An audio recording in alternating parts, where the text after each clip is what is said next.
전도서 6장 1절에서 12절까지 말씀입니다.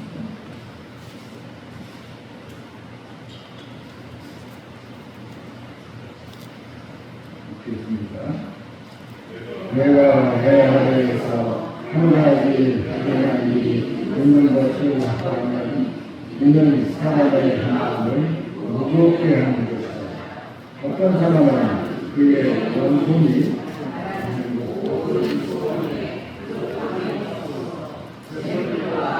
의와 존귀를 하나님께 받았으나 하나님께서 그가 그것을 누리도록 허락하지 아니하셨으므로 다른 사람이 누리나니 이것도 헛되어 악한 의무라. 사람이 비록 100년의 자녀를 낳고 또 장수하여 사람 나이 많을지라도 그의 영혼은 그러한 의무로 만족하지 못하고 또 그가 안정되지 못하면 나는 낙태된 자가 그보다 낫다 하니 낙태된 자는 헛되이 갔다가 어둠 중에 가네 그의 이름이 절대 없으니 햇빛도 보지 못하고 또 그것을 알지도 못하나 누가 그보다 더 강하고 그가 비록 1000년의 ab대를 산다 할지라도 행복을 보지 못하면 마침내 다 한 곳으로 돌아가는 것뿐이 아니라 사람의 수고는 다 자기의 입을 위함이나 그 수고는 스스로 겁니다.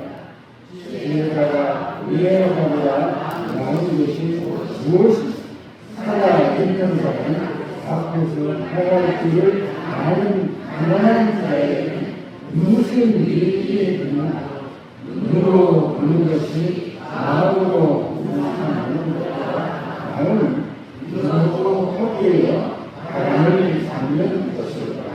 이미 있는 것은 무엇인지 오래전부터 그의 이름이 누가 사람이 무엇인지도 이미 누가 되었나니 자기보다 강한 자와는 능히 바뀔 수 없느니라.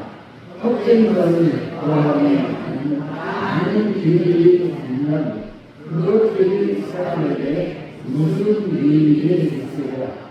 헛된 생명의 모든 날을 그림자같이 보내는 이 평생에 사람에게 무엇이 남는지를 누가 알며 그 후에 해 아래에서 무슨 일이 있을 것인지 누가 감히 그에게 거하고.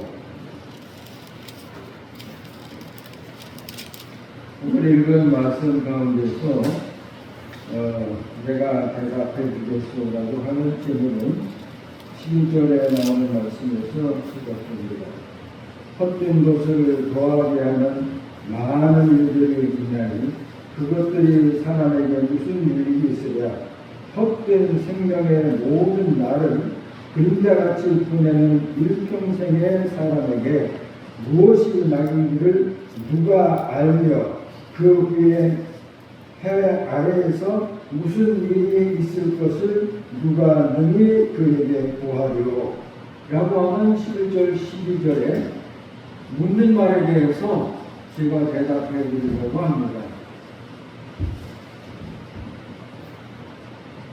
오늘 많이 우리 교회가 이제 다음 주부터 저녁 예배가 아니라 오후 예배를 드린다면 그리고 계속 할 수 있다면 오늘 저녁 예배는 역사적 예배입니다. 제가 교회를 개척한 지 50년이라서 단 한 번도 그런 일은 없었습니다. 그래서 오늘 저녁이 과연 역사적인 예배가 됐는지 안 됐는지는 한 달 동안 보면 알 수 있을 것입니다. 안 목사가 얘기했듯이 45명의 교인이 출석하지 않으면 다시금 저녁 예배를 걸린다고 그랬습니까? 저는 그 말을, 아니, 목사의 말을 함부로 하는 게 아니라 했으면 그대로 해야 돼. 나는 그렇게 해왔어요. 그래서 그건 2주만 해봐도 알아요. 9월 첫 주, 둘째 주, 오후 예배에 45명 교인 아니면 즉시 철폐해야 돼요. 아시겠죠? 교회가 두말하면 안 돼요. 목사가 두말하면 안 돼요. 50년 동안 내려온 전통을 목사가 고심했다고 해요. 고심했을 거예요. 나한테 물어보지도 않았어요. 얼마나 고심되고 나에게 감히 물어보지 못했겠죠. 왜냐하면 나는 그걸 원하는 사람이 아니에요. 내가 이 교회에 계속해서 담임 목사로 있었다면 그런 일은 없어요. 그러나 그런 목사가 있기 때문에 내가 일체 말하지 않습니다. 목회에 가면 하나도 알려고도 하지도 않고 말해보라고 하지도 않고 묻지도 않습니다. 관여하지 않아요. 그런데 한 가지 확실한 것은 과연 오늘 저녁 예배가 역사적 예배가 될 것이냐 안 될 것이냐가 나에게 궁금하고 짝이 없습니다. 담임 목사와 교인은 9월 첫째 주, 둘째 주 보고서 만약 45명에서 50명이 출석하지 않으면 바로 돌아가야 돼요. 그렇지 않으면 이건 아무 의미가 없는 거예요. 그래서 과연 제가 좀 역사적인 예배 설교를 하고 있는지 해야 하는지 아닌지를 몰라서 말씀을 드리는 거예요. 왜 우리가 아침과 저녁에 예배를 드렸을까요? 그 얘기를 많이 했어요, 제가. 왜 아침과 저녁에 예배를 드려요? 하루를 온전히 하나님께 드리기 위해서 드리는 거예요. 하나님께 온전히. 성경에 보면 하루를 아침과 저녁. 히브리 사람들은 저녁부터 시작합니다. 저녁도 아침이에요. 언제부터 우리나라에 2시부터 예배가 2시 반이나 1시 반에 모이면 그런 시기하려고 하는데 담임 목사 아니니까 모든 목회 지도력을 담임 목사를 가지고 있으니까 말은 하지 않지만 정말 우리 교회가 정말 하나님 앞에서 이 날을 내가 온전히 하나님께 드리겠다라고 하는 마음을 가진다면 그렇게 이 문제를 심각하게 받아들여야 되는 거예요. 그냥 우리가 오전에 예배드리고 그리고 해가 지고 나서 오후 예배드리는 거 아닙니다. 하루를 온전히 성별하여 하나님께 드립니다. 왜 2시부터 드리는지 나는 몰라요. 모릅니다. 그러니까 나는 우리 교회가 정말 옥계친교회 교회다운 교회, 정말 우리 교회의 전통을 지킨다면 담임 목사가 말한 대로 9월달 한 달이까지 2주만 경험하고 그게 아니면 즉시 돌아가야 된다고 저는 생각합니다. 여러분 어떻게 생각하세요? 그래요 안 그래요?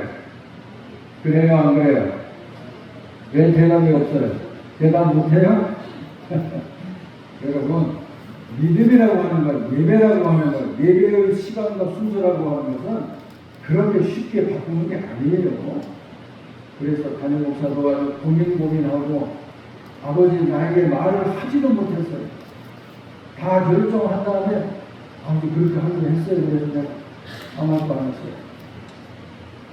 잘 생각하시길 바랍니다. 우리 믿음이라고 하는 것은 적은 부분이 없는 거예요. 모든 것이. 그래서 우리 담임 목사가 그렇게 고민하고 했으면 이제 교인들이 정말 우리가 담임 목사님의 마음을 기쁘게 드리고 정말 그 말하는 것이 신실하고 이렇게 했다고 하면 그걸 세운다면 얼마나 박수치고 격려하고 좋은 일이겠습니까? 안 그래요? 그렇게 해서 손을 세워주고 목사가 말했든 누가 말했든 간에 그 말의 진실함을 우리가 세워주는 데 교회들이 힘써야 되는 거예요. 그럴 때 이 교회는 믿을만한 교회가 되는 거예요. 이랬다 저랬다 하면서 이런 건 안 됩니다. 자, 오늘 제가 이 말씀을 드리는 이유는 오늘 우리가 읽은 말씀을 보면은 세상에서 행복하다고 하는 조건을 가지고 있어요. 자식이 100명이면 이 100명이라고 치면 아내가 몇이나 될까요?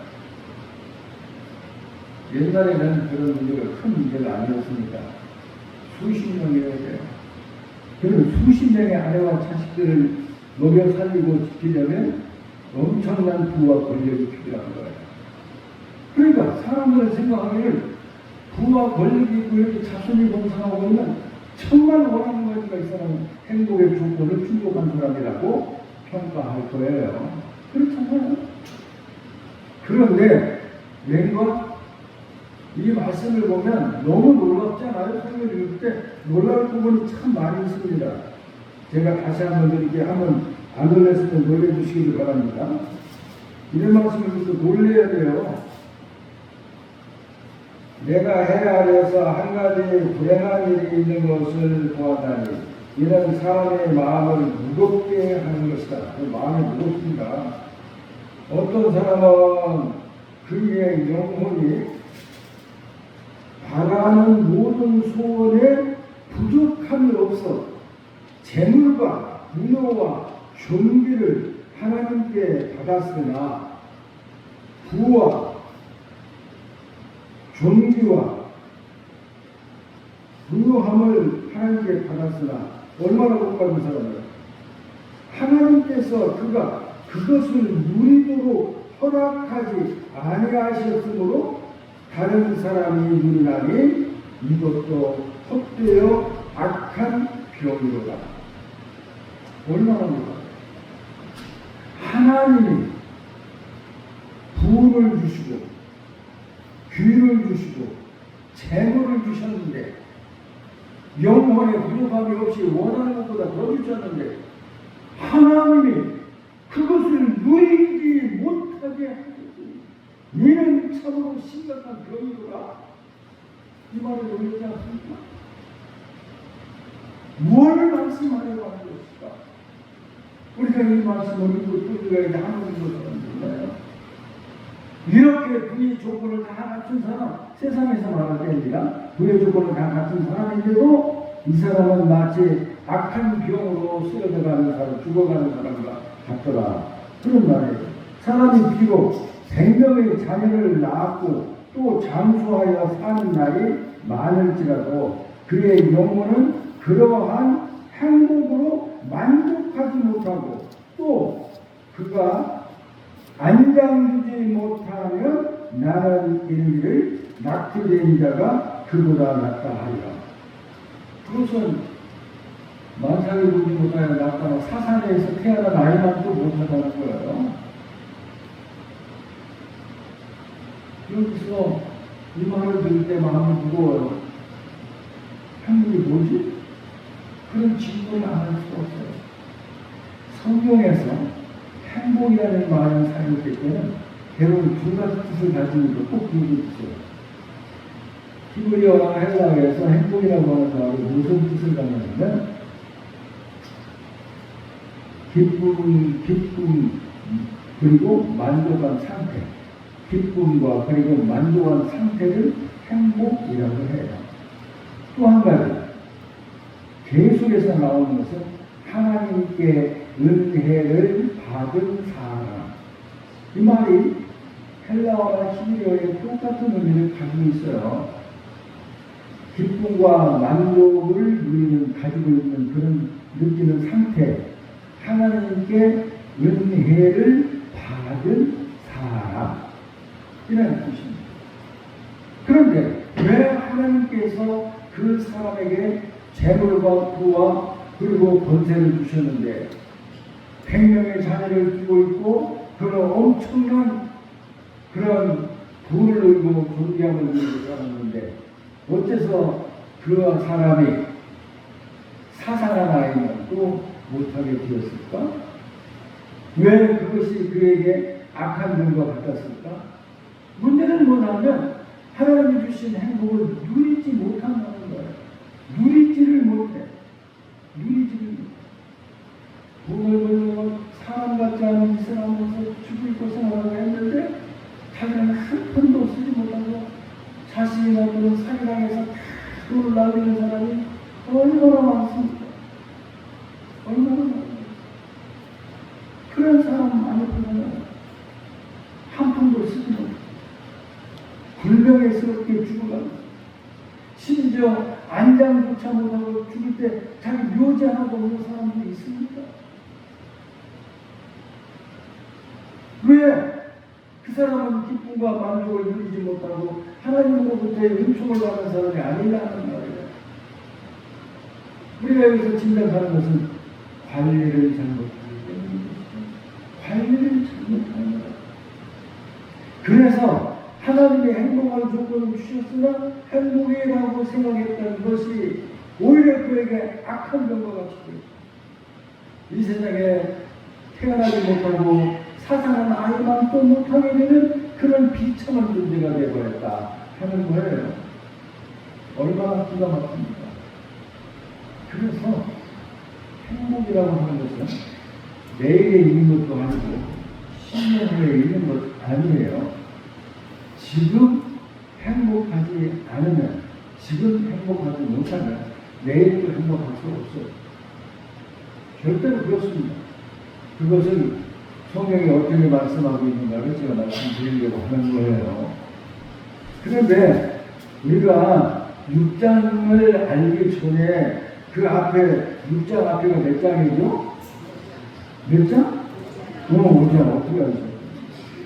신기하네. 자, 그런데 5장에 보면 15절부터 한 장만 너무 나오니까 봅시다. 15절 그거 하면 또 20절까지 같이 읽어보십시다.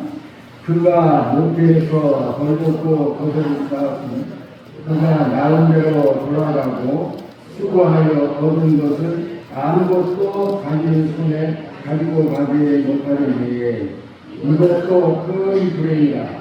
어떻게 왔는지 그대로 가리니 바람을 잡는 그에게 무엇이 가르라.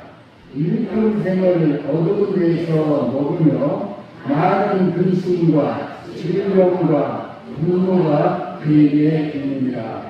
사람이 하나님께서 그에게 주신나 그 일평생에 먹고 마시며 해 아래에서 하는 모든 수고 중에서 낙을 보는 것이 선하고 아름다움을 내가 보았나니 그것이 그의 몫이로다. 또한 어떤 사람에게든지 하나님이 재물과 의로를 그에게 주사 능히 누리게 하시며 제 몫을 받아 수고함으로 즐거워하게 하신 것은 하나님의 선물이다. 그는 자기의 생명의 날을 깊이 생각하지 아니하니 이는 하나님이 그의 마음에 기뻐하는 것으로 응답하시리라. 이 말씀을 우리가 이해하면 6장부터 나오는 말씀을 잘 알 수가 있습니다. 그러면 이 15절부터 20절에 있는 내용이 뭐냐? 왜 그것이 6장에서 그렇게 하나님께 영혼에 구별받은 사람이 그 하나도 누리지 못하고 불행에 살다가 악한 병에 걸려 죽는 비참한 인생을 마치고 차라리 사산해버려 이 세상에 햇빛을 보지 못하고 죽은 아이만 좀 못하느냐? 이게 얼마나 중요한 문제인데 이것에 대한 해답이 우리가 방금 읽은 내용이 들어있다는 거예요. 이게 뭘까요? 이게 뭘까요? 이것입니다. 19절에 보면 또한 어떤 사람에게든지 하나님이 재물과 부여를 그에게 주사 너희를 누리게 하시며 제 몫을 받아 수고함으로 즐거워하게 하신 것이 하나님의 선물이다. 여기서 중요한 내용이 뭐냐면 우리들이 수고하는 것 또는 힘들고 고통당하는 현실에서 거기서 기쁨을 찾아내는 사람만이 하나님이 무엇을 주셨든 간에 지금 행복할 수 있는 사람입니다. 수고함으로 사람은 수고하고 힘쓰고 애쓰는 걸 되게 싫어요. 그래서 돈을 벌어가지고 뭘 하려고 그러냐? 내 영혼아 수년 동안 먹고 입고 쓸 것을 잔뜩 모아두었으니 이제는 내 영혼아 편히 쉬고 놀자 하는 거예요. 수고함, 고통을 당하는 것 또는 힘들고 어려운 일을 겪는 것들을 극도로 혐오합니다. 그런데 이 지혜자가 우리들에게 말하기를 제 몫을 받아 수고함으로 즐거워하게 하신 것은 하나님의 선물이다. 수고하는 가운데 수고하면서 즐거움을 누리는 것을 내 몫으로 받아들이고 이것이 인생을 행복하게 사는 것이라고 받아들이는 사람은 행복한 사람이에요. 그런데 수고가 뭐야? 고생이 뭐야? 왜 이렇게 힘들어? 왜 이렇게 마음대로 안 돼? 이렇게 불평하는 사람은 하나님이 아무리 많은 것을 우리에게 주셨다 할지라도 그 주신 것을 누리지 못하고 비참한 인생을 살고 불행한 인생을 산다는 것이에요. 수고함으로 기억하세요. 대답은 간단해요. 수고하는 가운데. 수고란 말은 굉장히 약한 말이에요. 수고란 말은 굉장히 약한 말이에요. 고생이에요. 힘들고 어려운 일이라고요. 역경이 다 사라져버린 게 아니라고요. 그런데 수고함으로 즐거워하게 하신 것은 하나님의 선물이다. 그런데 수고는 빼버리고 즐거워만 해야 된다고 하는 생각을 갖거나 거기에 사로잡히면 하나님의 아무리 주신 것이 많다 할지라도 누리지를 못한 거죠. 누리지를 못한 거죠. 그게 무슨 소용이 있습니까? 저에게나 여러분에게나 아무런 소용이 없어요. 수고함으로 기뻐하고 누리게 하시는 것이 하나님의 선물이다. 그러면 6장에 나오는 하나님이 그 영원히 바라던 것을 다 주셔서 재물도 주셨고 부귀도 주셨고 존귀함도 주셨는데 왜 이 사람이 이렇게 비참하게 됐을까요? 수고함으로 즐거워할 줄을 모르고 수고를 빼버리고 뭐든지 편하게 뭐든지 힘든 일 하나도 없이 사는 것이 행복이라고 착각하고 있었기 때문에 그런 거예요. 그래서 구약 성경을 보면은 이건 하나님의 계시가 완전하게 그들에게 나타나기 이전이거든요. 그러니까 구약에서는 대답할 수 없는 게 너무 많아. 그러니까 우리가 6장에서 보았던 것처럼 질문을 하고 대답이 없는 거야. 질문을 했는데 대답이 없잖아요. 그걸 다시 한번 제가 읽어드릴게요. 그리고 말씀하겠습니다. 보세요. 헛된 것을 더하게 하는 많은 일들이 있나니 그것들이 사람에게 무슨 유익이 있으랴? 이 질문이에요. 무슨 유익이 있느냐 이거예요. 그 다음에 12절 헛된 생명의 모든 날을 그림자같이 보내는 일평생에 사람에게 무엇이 낙이는지 누가 알며? 모른다는 거예요. 누가 알며? 그 후에 해 아래 무슨 일이 있을 것을 누가 능히 그에게 알리리. 그러니까 대답을 모르고 질문만 하고 끝나는 거예요. 구약의 대부분이 그렇습니다. 질문만 하는 거예요.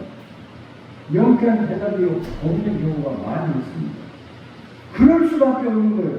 왜 그러냐? 하나님의 계시가 완전하게 구약시대 예수님 이전에는 완전한 계시를 주시지 않았어요. 예수님에게 이르러서 완전한 계시를 나타내시기 위해서 그 전까지는 계시가 진행되고 있었던 거니까 대답을 할 수가 없는 거예요. 그 대답이 바로 예수에게서 발견할 수 있는 거라는 거예요. 제가 오늘 한 25년 전에 했던 설교를 들었어요. 들으면서 오늘 저녁 내가 말씀드리려고 하는 것과 상당히 좋은 내용이라는 생각이 들었습니다. 1979년에 일이더라고요.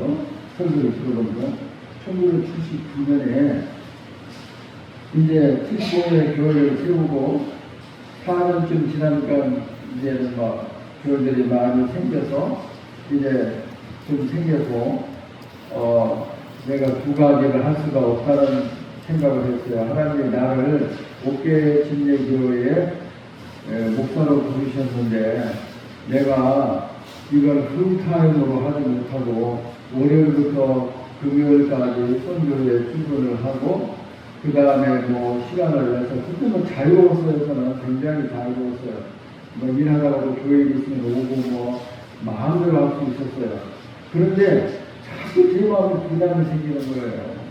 즐거움으로 했는데 굉장히 즐거움하고 했는데 불가도 생겨서 내가 고민을 많이 했어요. 그래서 마침내 아내에게 얘기했어요. 내가 이제 선교회에서 10년 동안 만 10년을 일했는데 이제 교회 사역에 전념하면 좋겠어. 아무래도 선교회에 사역을 하고 교회만 섬겼으면 좋겠어. 그렇게 얘기했더라고요. 선교를 들어보니까. 그러니까 제 아내가 한참 있다가 말하는 것이고, 그건 좋긴 하지만 당신은 지금 자유롭잖아.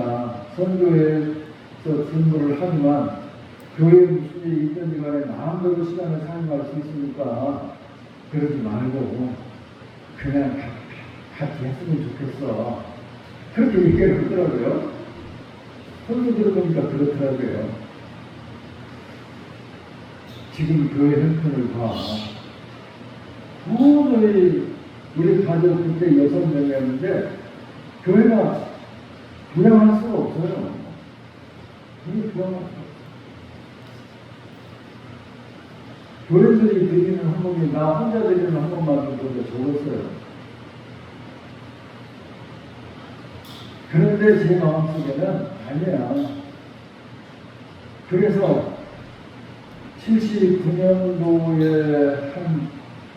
지금 기억하기는 한 9월 달에 했는데요. 그때 참 기도를 많이 했거든요. 갔다 오면은 그냥 신방하고 전도하고 그냥 가는 끝까지 그러고 했는데, 그때 정말 젊어서 기도를 많이 했어요. 보통 저녁에 오면 한 4시간, 5시간 계속 당장 엎드려서 기도했어요. 제가 하나님께 기도했습니다. 하나님, 저는 이런 마음이 있는데, 제 아내의 말을 듣고 제가 생각하면 걱정이 돼요. 그런데 하나님 앞에 온전히 내 삶을 맡긴다는 게 걱정이 된다는 것이 너무나 부끄러워요. 하나님 앞에. 너무 수치스러워요. 제게 일어나는 생각과 감정을 다 말씀드립니다. 지금까지도. 그러니까 하나님, 그렇게 해야 되는데 그렇게 하려고 말씀하려고 보니까 그런 걱정이 앞으로 어떻게 우리 가족 부양을 어떻게 해야지? 우리는 어떻게 될 거지? 이런 생각이 순간 스치고 지나가는데 그게 부끄럽더라고요. 그게 그렇게 부끄러워. 하나님 너무 부끄럽습니다. 그러나 스치고 지나가는 사실입니다. 그래서 하나님께 부르짖으면서 한 새벽 2시까지 기도했을 거예요. 근데 그때 하나님이 79년도 9월경에 방언을 주셨어요. 나는 그거 아주 싫어하는 사람이에요. 그냥 그때까지만 해도 방언이라고 하는 이런 걸 알고 그냥 너무 싫어하고 원하지도 않고 그런 사람 보면 이상하게 보이고 그랬는데 기도하는 중에 갑자기 혀가 맑으면서 이상한 소리가 나오기 시작하는데 감당을 못했어. 그런데 몇 시간을 기도를 했습니다. 그런데 놀라운 사실은 너무 마음이 기쁜 거야. 이렇게 기쁠 수가 없어. 그래서 기도를 마치고 막 그때는 이렇게 붙어 있으니까 오후할 것도 없고 벽 하나 이렇게 막아가지고 이게 사택 쓰고 이게 예를 놨었으니까 여보 내가 너무 기쁘네. 너무 기뻐. 너무 기뻐. 예, 성부에 그만두고 오히려 교회 일만 하려는데 내 마음이 너무 기뻐. 그 선교를 들으면서 그때를 회상해 보니까 정말 내 생애에서 그때까지만 해도 그렇게 기쁜 적이 없었다는 거예요. 그게 나의 행복이라는 거예요. 그렇게 그런데 놀라운 사실이 있고 교회는 그 정도인데 한 40년 정도 됐을 거예요. 그런데 딱 결정은 그 달부터 하나님이 교회는 똑같은 교회인데 대장적으로 교회를 축복하셨어요. 그래서 제 생활을 그때부터 생활에 불편함이 없도록 교회가 저에게 생활비를 줬어요. 무슨 일이 일어났죠? 아무것도 안 일어났어요. 교회는 그 교회 그대로요. 가난한 사람들 뿐이었어요. 어떻게 된 거예요, 이게? 어떻게 된 거예요? 하나님의 부르심을 입은 사람이 다른 영역으로 길게 한 것도 아니야. 순간적으로 스쳐간 거예요. 걱정 보시면서 막 지나가는데 그게 그렇게 창피하고 그게 그렇게 부끄럽더라고. 하나님의 부르심을 받아 일생을 하나님께 드리기로 했다는 이 목회자가 어떻게 하지 이거? 이 사람들이 이 가난한 교회에서 나의 6명의 가족 생활을 구경할 수 있어? 어린 반포치도 없는 얘기죠. 그냥 성경을 계속할까? 아니 성경을 계속하는 게 무슨 죄예요? 무슨 죄예요? 그때 저는 교단과 우리 신학 그 졸업생들 수백 명을 관리하는 정말 중요한 직책을 갖고 있어요. 그런데 1970년부터 80년까지 신학교 졸업생 그때 엄청 많았어요. 졸업하면 다 개척을 해서 99% 개척을 했어요. 그 사람들 다 내 손 거치지 않은 사람이 단 한 명도 없어요. 교회 부지를 사고 건축하는데 내 허락을 받고 내가 추천을 받지 않은 사람 단 한 명도 없어요. 그게 얼마나 훌륭한 일이고 얼마나 필요한 일인데 하나님이 그 일을 하라고 나를 부르신 건 아니야. 그 일을 10년 했어. 그러니까 이제 교회를 시작했으니까 교회에 4시간 전부를 드리는 거, 먹고 사는 일을 하나님께 정말 맡겨야 되는 거. 약간 근심한 것이 너무나 창피하고 너무나도 부끄러웠어. 근데 하나님이 확실한 증거를 주신 거예요. 그날부터 교회의 형편이 좋아지기 시작했어요. 불안함이 없게 오는 데까지. 여러분 경험해보지 않으면 모릅니다. 제가 늘 말씀드리잖아요. 제발 순종해라. 제발 순종해. 머리로만 믿지 말고 머리로만 믿지 말고 순종해봐. 순종 제발 해봐. 순종하지도 않고 되네 안 되네요. 오늘 이 말씀을 보면서 하나님 나에게 있어서 가장 행복한 자는 언제일까요? 그때였습니다. 그 결단을 했을 때. 더 좋은 것이 있으면 여태 쥐고 있던 것을 버려야 돼요. 그리고 좋은 것을 잡아야 돼요.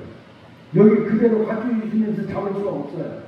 그것이 아무든지 나를 따라오려면 자기를 버리고 자기 십자가를 자기를 부인하고 자기 십자가를 지고 나를 따라오라는 말씀이에요. 그런데 대부분의 사람들은 두 가지 다 잡으려고 그러잖아요. 두 가지 다 잡으려고 그러잖아요. 잡을 수 없습니다. 버리는 기쁨은 뭔지 아세요? 대전에 전주에 계신 후배 목사가 한때 수석에 미쳤어. 그래가지고 목사가 맨날 그냥 늑시하게 짊어지고 수석 부으러 다니는 거야. 그래서 뭐 아무거나 처음에 아무거나 주워다 갖다 놓고 따로 그랬대. 근데 그 한참 이제 많이 한 다음부터는 하나도 죽지 못하고 돌아오는 날이 제일 기쁘대. 뭐 하나 주워 갖고 오는 날이 기쁜 게 아니라 그때부터는 안목이 생겼어. 이게 수석에 가치가 있는가 없는가를 구분할 수 있는 그런 눈이 생긴 다음부터는 웬만한 것은 죽지를 않아 보지도 않아. 그래서 마음에 드는 것이 없이 빈 가방을 메고 터벅터벅 집으로 돌아오는데 기쁨은 출근하는 거예요. 뭐가 기쁘죠? 나에게 심리 안이 생겼다는 거예요. 내가 가치가 있는 것과 없는 것을 구별할 줄 아는 눈이 생겼다는 거예요. 지식이 생겼다는 거예요. 그리스도의 기쁨은 그런 겁니다. 그런 거예요. 아주 그 잠깐 있다가 없어지니까 바둥바둥 붙잡고 그 꽉 찬 손에 또 같이 잡으려고 꽉 찬 마음 어떻게 주님이 들어가실 수가 있겠어요? 없는 거예요. 예수 믿는 거, 예수 믿어도 우리는 수고와 고통을 겪는 거예요. 그 가운데서 우리가 하나님이 주시는 기쁨과 선물을 찾아서 그걸 기뻐하는 것이란 말이에요. 그게 행복의 요령이라는 것입니다. 이런 관점에서 가장 행복하셨던 예수를 봅시다. 예수님의 대답이에요. 예수님의 대답. 자, 예수님은 이 세상에 살아갈 때 행복하셨을까요? 불행하셨을까요? 이건 확실하게 대답해야 돼요. 예수님은 이 세상에서 그렇게 정말 가난하고 또 욕 먹고 정말 피곤한 사람이 살겠다. 근데 예수님은 행복했을까요? 안 했을까요? 에? 로마 학교에 온 거 같아. 로마 학교 학생이래요. 희한하네. 예수님이 행복하지 않았다면 당장 우리 예수 믿지 말자고요. 그래야 됩니다. 예수님이 불행한 우리 믿음의 주요 운전자신 예수님이 불행했어요. 이 땅에 육신을 갖고 사는 동안에 불행했으면 우리가 뭐 때문에 예수를 믿어야 돼요? 불행해지려고 믿어요? 아니 예수님이 불행하셨어요? 안 불행하셨어요? 불행하지 않으셨어요? 그 예수님이 고백을 통해서 알 수 있는 거예요. 내가 항상 아버지를 기쁘시게 했더니 아버지께서 나를 혼자 두지 아니하셨습니다. 라고 주님 말씀하셨어요. 아버지께서 아버지를 내가 기쁘시게 해드렸더니 믿었다는 얘기요. 믿음이 없이는 하나님을 기쁘시게 하지 못하는. 그러니까 그 말씀 그대로 산 거야. 내가 하나님을 기쁘시게 했다고 하나님을 뭘 했어요? 하나님을 믿었어요. 철저히 믿었어요. 그랬더니 아버지께서 나를 혼자 두지 아니하셨느니라. 이게 예수님이 행복했다는 말이죠. 또 예수님께서 제자들이 다 예수님을 버릴 거라 하셨어요. 그런데 뭐라고 말씀하셨어요? 요한복음 16장에 너희가 세상에서는 환난을 당하라. 두려워하지 말라. 내가 세상을 이기었느니라. 이긴 사람이 불행할 수 있어요? 이긴 사람이 예수님 불행하지 않았어요. 이긴 사람인데 너희가 세상에서 환난을 당하라. 담대하라. 내가 세상을 이기었노라. 이긴 사람이 어떻게 불행할 수 있느냐고요. 행복하셨습니다. 행복하셨습니다. 그러니까 예수님은 고난의 십자가를 지고 사람들에게 벌을 받고 미움을 받고 배신을 당하고 했지만 그게 말하자면 수고예요. 그런 가운데서도 하나님을 신뢰함으로 행복하셨다는 거예요. 예수님의 행복의 방법이 그런 거예요. 자기 앞에 있는 기쁨을 인하여 십자가를 참으사 부끄러움을 개의치 아니하시더니 하나님 보좌 우편에 앉으셨느니라. 예수님의 삶은 여기 말한 것처럼 수고롭기 짝이 없어요. 예수보다 더 수고로운 삶을 사신 분이 없다고요. 그런데 그분은 행복하셨습니다. 왜 행복하셨을까요? 그게 하나님의 선물이래요.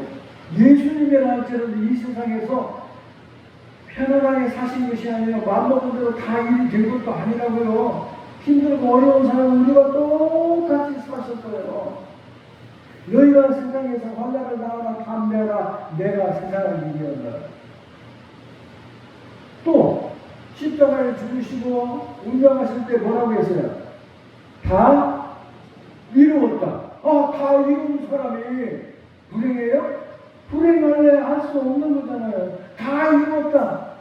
다 이루었대. 어디서? 십자가에다가 피를 쭉 떠올리면서 벌거벗게 문자를 수치스러운 그런 죽음을 맞이하면서도 다 이루었다. 이게 연기한 거예요? 그러니까 수고하는 가운데서 하나님의 선물인 줄 알고 기뻐하는 것이 행복한 길이라는 거예요. 그걸 예수님이 다 이루셨다는 거예요. 그러니까 여러분, 이 세상을 사는 데 있어서 우리는 예수 믿었다고 면제받는 일이 없어요. 다 당해요. 우리에게 일어날 일은 다 일어난다고요. 그런데 그걸 다 이기고 견뎌낼 수 있는 생각도 있고 믿음도 있고 용기도 있는 거예요. 그게 우리 그리스도인이라는 거예요. 근데 우리가 이 6장에서 본 것을 보면 이 사람은 그러지 못했다는 거예요. 대부분의 사람이 그러지 못했다는 거예요. 그래서 예수님은 한 번도 자기가 잘 먹기 위해서 기도한 적도 없고 자기 선교 후원비가 많이 들어온 것을 기도해 본 적도 없고 구한 적도 없어요. 그냥 하나님은 가난 음식이 없으면 굶으셨어요.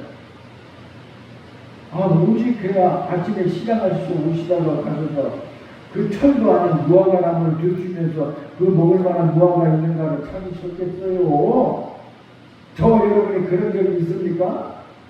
아니 배가 고파서 내가 우리 집 땡감을 까먹은 적이 있다고 들으셨어요? 응? 그런 적 없어요. 내가 배가 고파서 입지도 않은 시퍼런 토마토 먹고 배 탈락하는 소리 들으셨어요? 없어요. 우리가 이걸 잘 알아야 돼요. 우리가 예수 믿는 것은 세상 사람들이 겪는 고난과 기다림과 실패와 이런 걸 하나도 겪지 않고 건너뛰기 위해서 믿는 거 아니라고요. 그렇게 하면 믿음이 실제적인 튼튼한 현실적인 믿음이 안 돼요. 가벼운 거예요. 가벼운 거예요. 그런데 다 이기는 거예요, 그거. 그리고 그것이 우리에게 더 유익한 것을 만들어내는 이 신비한 경험을 한 사람들이라고요. 그 유명한 말씀, 로마서 8장 28절. 하나님을 사랑하는 그 뜻대로 부르심을 받은 자에게 모든 것이 합력하여 선을 이루느니라.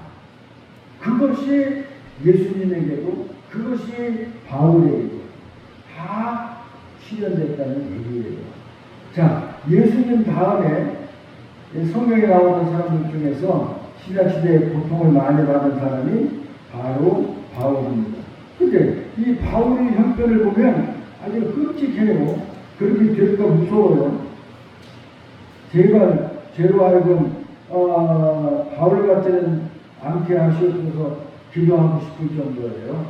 그런데 그분이 고린도에 편지를 보내시면서 쓴 유명한 말씀들이 있습니다. 이것도 여러분 들어서 아실 거예요. 고린도후서 6장에 있는 말씀인데요. 참 놀랍게 짝이 없어요. 여기 보면 제가 중간부터 읽겠습니다.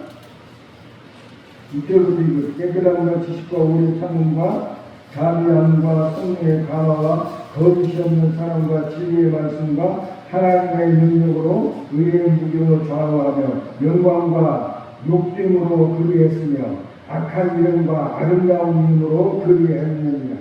우리는 속이는 자 같으나 참되고 무명한 자 같으나 유명한 자요 죽은 자 같으나 보라 우리가 살아있고 징계를 받는 자 같으나 죽음을 당하지 아니하고 근심하는 자 같으나 항상 기뻐하고 가난한 자 같으나 많은 사람을 부유하게 하고 아무것도 없는 자 같으나 모든 것을 가진 자로다.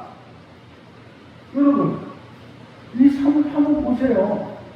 우리가 바울과 같은 마음을 그런 삶의 태도를 갖지 않으면 절대 행복할 수 없어요. 우리 예수 믿다가 교회에서도 얼마나 험한 얘기 많이 들을 수 있어요. 여기 나오는 그거예요. 영광과 욕됨으로 그리했으며 악한 이름과 아름다운 이름으로 그러했느니라. 어떨 때는 그 집사님 그 목사님 정말 신실하시고 충성스러우시고 그런다는데 며칠이 못 돼가지고 소송하고 그러더니 아이고 그게 무슨 말이야 우리 목사님 그런 사람이야. 이런 말을 얼마나 많이 듣고 있느냐고 말하는 목사님이. 그런 걸 다 감당해냈습니다. 감당할 수 있었다는 거예요. 빌립보 교회 편지를 보내시면서 하신 말씀도 있잖아요. 배고픔과 배부름과 가난과 옥에 갇힌다 이 모든 경우 내게 능력 주시는 자 안에서 내가 모든 것을 할 수 있는 것. 이 13절만 좋아하지 말고 11절, 12절에 있는 말씀을 보시라고요. 그렇기 때문에 정말 행복을 누릴 수 있는 사람은 행복의 세트로 우리에게 불러 들어와서 되는 게 아니라는 말이에요. 끊임없이 우리는 행복을 찾고 행복을 만들어가는 사람이라고요. 어떻게? 수고로움 중에 즐거워하는 것이 하나님의 선물이라는 거예요. 그러니까 우리가 예수 안에 있으면 예수님이 그러셨다는 것처럼 우리는 또 현실을 받아들이고 현실을 인정해야 돼. 왜 나에게 이런 일이 있습니까? 내가 이렇게 노력했는데도 내가 이렇게 기도했는데도 그래서 하나님과 따지고 있는 데도 있고 그러니까 너무 불행한 거예요. 여기 있는 말씀처럼 현실을 인정하고 받아들여야 됩니다. 내가 무슨 피해자처럼 생각하지 마세요. 나는 이런 일이 나에게 범접해서는 안 돼. 내가 이런 고생을 할 사람이 아니야. 나에게 이런 일이 일어났다는 거 말도 안 돼. 이러지 마시라고요. 우리가 무슨 권력으로, 무슨 능력으로, 오늘 우리가 낮에 보았던 것처럼 양생에 붙이려고 하면 뭐예요? 똑똑하다고 생각하지 마. 사람들이 너를 주목하고 있다고 신경 쓰지 마. 너를 가르쳐줘도 들지 마. 뭘 잘한다고 생각하지 마. 우리가 무슨 특별한 사람인처럼 생각하지 말아야 돼요. 그리스도인이라고 하는 것, 이와 같이 이 구약의 지혜로운 자가 해답을 알지 못했던 것은 예수님이 해답을 주셨으니까 오늘 소개해 드리는 거예요. 자, 간단합니다. 수고로운 가운데 즐거워할 줄 아는 것이 하나님의 선물이니 바로 예수님이 수고로운 세상에 오셔서 온갖 수고를 다 겪으셨으나 기뻐하고 행복하게 살았고 바울도 그랬고 믿음을 가진 모든 사람들이 다 그랬다는 것을 알 수 있습니다. 이것이 그리스도인인데도 불구하고 여러 가지 힘들고 어려운 생애를 보내는 우리들에게 하나님의 대답이라는 것을 꼭 마음에 두시길 바랍니다. 네, 찬송합시다.